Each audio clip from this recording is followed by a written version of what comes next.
Hey, man, new music is out. Yes. Congratulations. Bigger Than Me.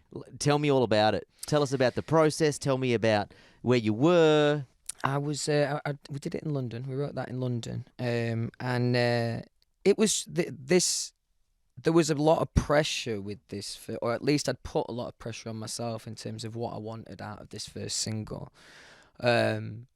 And I knew that I kind of, especially with how well the tour shows would be going, and I want to keep this momentum going, I knew that I kind of had to come out of the blocks with something that feels pretty big in size.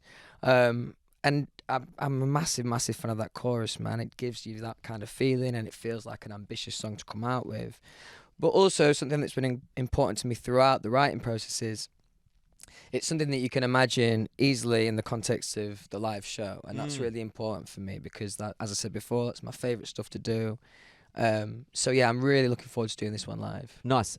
Lyrical content is what's the meaning, the vibe? What can you tell me behind the story behind the track? Without giving too much away, because I feel like I gave a lot away on my first record. Okay. But without giving too much away, it's just kind of feelings that I had during lockdown, and just kind of understanding what my job is and my relationship with the fans and what all of that means, really.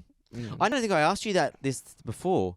Like we all went through lockdown, and we all had that. We don't know what's gonna and I never asked. I don't think I've asked like a famous person or celebrity. How did you handle it? Like what was going through like your mind as someone whose life is on the road and playing shows?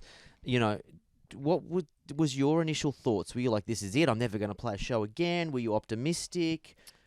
It was definitely difficult with the fact that I've been waiting for the tour for a long time. Yeah. And I felt like it kind of got snatched away from me. But also understanding what was going on in the world, and in the grand scheme of things, that was what it was. Listen, there was definitely times where it was challenging, like everyone. But for me, I lived my life at such a fast pace. Yeah.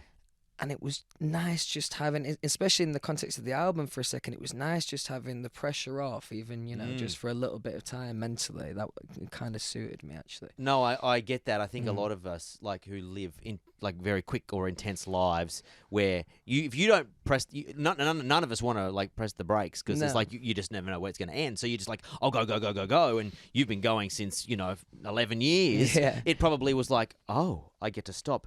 I can imagine you was like, what do I do?